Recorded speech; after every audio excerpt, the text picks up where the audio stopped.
பெற்றெடுத்த தாய்க்கும் தத்தெடுத்த தமிழுக்கும் இந்த அவை நிறைந்த அவையோருக்கும் என் இதயம் கனிந்த நல் வணக்கங்களை தெரிவித்துக் கொள்கின்றேன்.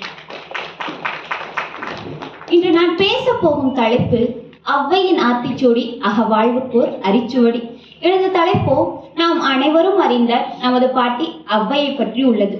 ஔவை தமிழிலே மிகச் சிறந்த கவிதை பெண். பெரியவர்கள் முதல் சிறியவர்கள் வரை அனைவரும் அறிந்தவர். ஔவைகளிலே 2-3 ஔவை இருப்பதாக ஆராய்ச்சியறிஞர்கள் கூறுகிறார்கள்.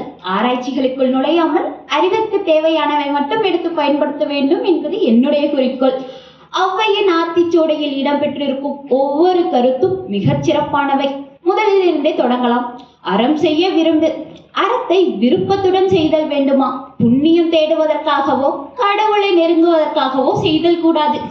தர்மத்தின் தலைவன் என போற்றப்படும் கர்ணன் நமது கடையேழு வள்ளல்களான அதியமான், பேகன், ஆரி, காரி, ஓரி, ஆய், நல்லி இவர்களை தாண்டி அறம் செய்ததற்கு வேறு சான்றுகள் வேண்டுமா என்ன? ஆறுவது சினம். சினமென்னும் சேர்ந்தாரை கொள்ளி இனமென்னும் ஏமப்புனைய சுடும் என்கின்றார் வள்ளுவ பேராசான். அதாவது கோபம் என்பது நம்மை மட்டுமல்லாது நம்மை சுற்றியிருப்பவர்களையும் அழித்து விடுமாம். ஆகவே கோபத்தை குறைத்துக் கொள்ளுங்கள். நீங்கள் என்னிடம் கேட்கலாம், கோபத்தை குறைத்துக் கொண்டால் என்ன கிடைக்கும் என்று. நான் சொல்கின்றேன், நமது நாட்டிற்கே விடுதலை கிடைத்ததென்று.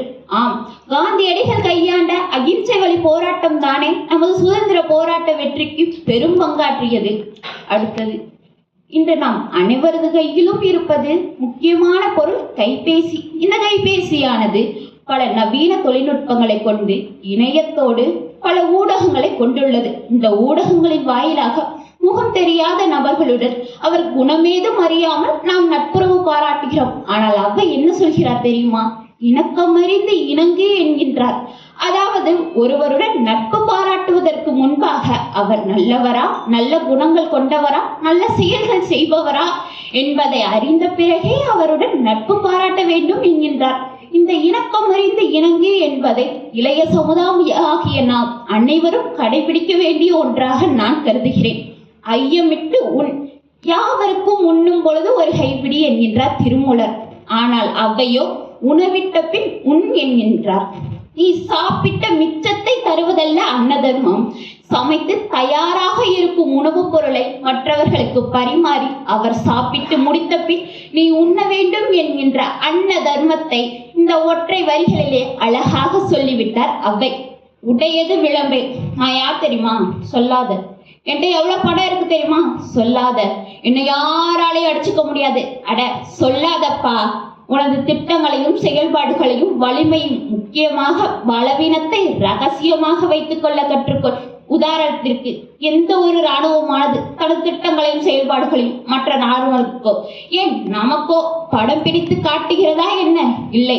எந்த இராணுவம் தனது திட்டங்களையும் செயல்பாடுகளையும் ரகசியமாக வைத்திருக்கிறதோ அந்த இராணுவமே தலை சிறந்த இராணுவமாகும். ஊக்கமது கைவிடு.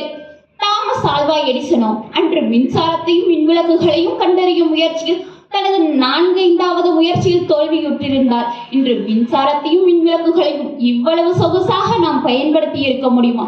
ஹெலன் கெல்லரோ தனக்கு காது கேளவில்லை, கண் பார்வை தெரியவில்லை, வாயும் பேசவிட முடியவில்லை என்று மூளையில் முடங்கி கிடந்திருந்தார்.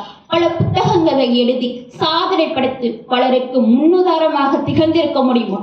ஸ்டீஃபன் ஹாக்கிங் சொன்னோம், தனது கழுத்துக்கு கீழே எதுவும் வேலை செய்யவில்லை என்று மனம் தளர்ந்திருந்தால் பால்வழி அண்டத்தில் இருக்கும் கருந்துளைகள் பற்றி இவ்வளவு துல்லியமாக நாம் அறிந்திருக்க முடியுமா? முடியாது என்பது மூடதனம். விரல்கள் 10 மூலதனம் என்பதை எவன் ஒருவன் மனதில் நிறுத்தி போராடுகிறானோ அவனை தலை சிறந்த தலைவனாக வருவான். முயற்சி உடையார் இகழ்ச்சி அடையார். அடுத்து, ஒரு மனிதன் எப்படி வாழ வேண்டும் என்பதை ஔவை சொல்கிறார். கிழமைப்பட வாழ். உதாரணத்திற்கு, ஒரு வாழை மரத்தை எடுத்துக்கொண்டோமே ஆனால் அதன் பூ, காய், பழம், மட்டை, தண்டு என அனைத்து பாகங்களும் மற்றவர்களுக்கு பயனுள்ளதாகவே உள்ளது.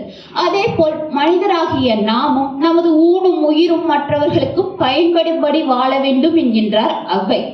இளமையில் கள் என்ற வரிகளின் ஆழத்தை காமராஜர் உணர்ந்ததால் தானே பல அரசு பள்ளிகளை நிறுவி அதில் மதிய உணவு திட்டத்தையும் செயல்படுத்தி பல ஏழை எளிய மாணவர்களின் வாழ்வில் கல்வி சுடரை ஒளிரச் செய்தார்.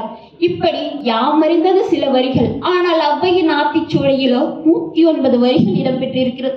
இந்த 109 வரிகளுக்கு பின்னாலும் பல சாதனையாளர்களின் வாழ்க்கை சான்றுகளாக இருந்து கொண்டிருக்கிறது. இந்த 109 வரிகளும் வெறும் வரிகள் அல்ல.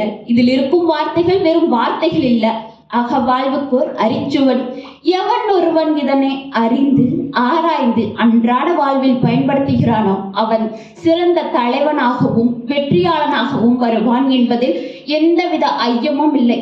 அறம் செய்ய விரும்பி கோபத்தை குறைத்து குணமறிந்து பழகி மறைக்காது கொடுத்து மனம் நிறைந்து கொடுத்து உடையன காத்து ஊக்கமது ஏற்று கல்வியின் பலனறிந்து மற்றவர்களுக்கு பயன்படும்படி வாழ வழிகாட்டும் எனது ஔவையின் ஆத்திச்சூடி அகவாழ்வுக்கோர் அரிச்சுவடி என்பதை உரக்க கூறி வாய்ப்பிற்கு நன்றி கூறி விடைபெறுகிறேன். நன்றி, வணக்கம்.